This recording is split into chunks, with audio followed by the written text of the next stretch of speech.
ভালোবাসা ভালোবাসা হায়রে ভালোবাসা, কাউকে তুমি ভালোবেসেছো মানেই মরেছো। ভালোবাসা সেটা তো একটা বিষ, খুবই যন্ত্রণাদায়ক, খুবই কষ্টকর একটা জিনিস। কাউকে ভালোবেসে ফেলা মানে বিষ পান করার সমান। জীবনে সমস্ত কষ্ট ভুলে যেতে পারলেও কখনো আপনি ভালোবাসার কষ্ট ভুলতে পারবেন না।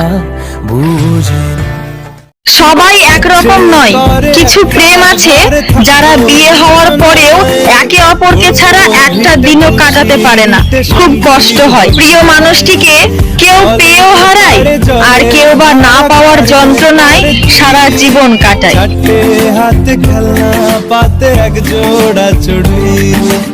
পুরুষ, তুমি সত্যিকারের ভালোবাসা বুঝলে না, কিন্তু হারিয়ে গেলে ঠিকই বুঝবে যে বেশি কিছু পাওয়ার আশায় তুমি কি হারিয়েছো, কিন্তু সেটা বুঝতেও তুমি অনেক দেরি করে ফেললে। আচ্ছা, প্রিয় মানুষগুলো কেন এমন হয়?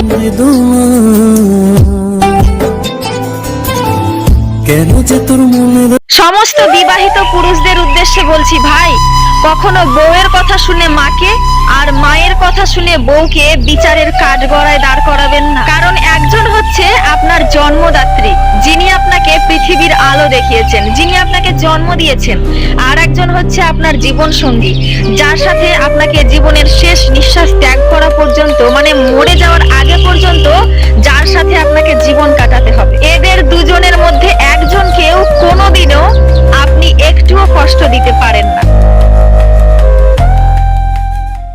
তুমি যদি জানতে চাও আমার প্রিয় মানুষটাকে, তাহলে তুমি সুন্দর করে সাজুগুজু করে আয়নার সামনে গিয়ে দাঁড়াও।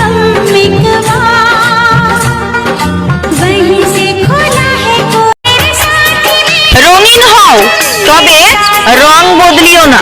হ্যাঁ প্রিয়, তোমার উদ্দেশ্যে বলছি, রঙিন হও, তাতে কোনো আপত্তি নেই, কিন্তু রং বদলিও না। সারা অঙ্গ কলঙ্কে ঝলসে যাক, শুধু তুই বন্ধু আমার থাক। সারা অঙ্গ কলঙ্কে ঝলসে যাক, শুধু তুই বন্ধু আমার থাক। কথা আপনি বুঝেই বলুন আর না বুঝেই বলুন, আপনার কথার দ্বারা যেন অপর মানুষটি কষ্ট না পায়। একটা কথা সব সময় মনে রাখবেন, মানুষ সব কিছুরই কষ্ট ভুলে গেলেও কথার আঘাতের কষ্ট কখনোই ভুলে না।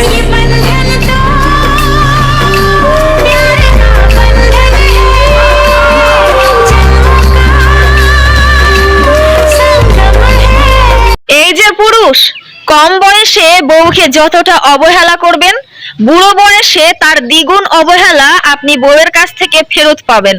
তখন চাইলেও আর তাকে একটা কথাও বলতে পারবেন না, কিছু বলতে পারবেন না। তাই বলি কি, সময় থাকতে মূল্য দিন, সময় ফুরিয়ে গেলে আর কোনো লাভ হবে না।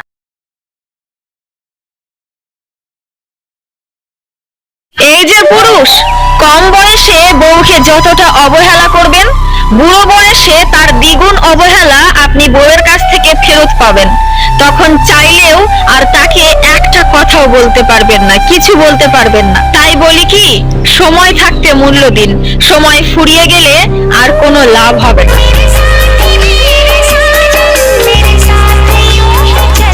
আকাশে উড়ে যাওয়া একটা পাখিকে দেখে জিজ্ঞেস করলাম, তোর মতো আমি কেন উড়তে পারি না? তখন সে হেসে খুব সুন্দর একটা উত্তর দিল, যে মানুষ মায়া কাটাতে পারে না, সে কখনো পাখনা মেলে আকাশে উড়তে পারে না। পাখিদের পা বাঁধা থাকে দড়িতে, আর মানুষের মন বাঁধা থাকে মায়াতে। সেও আমায়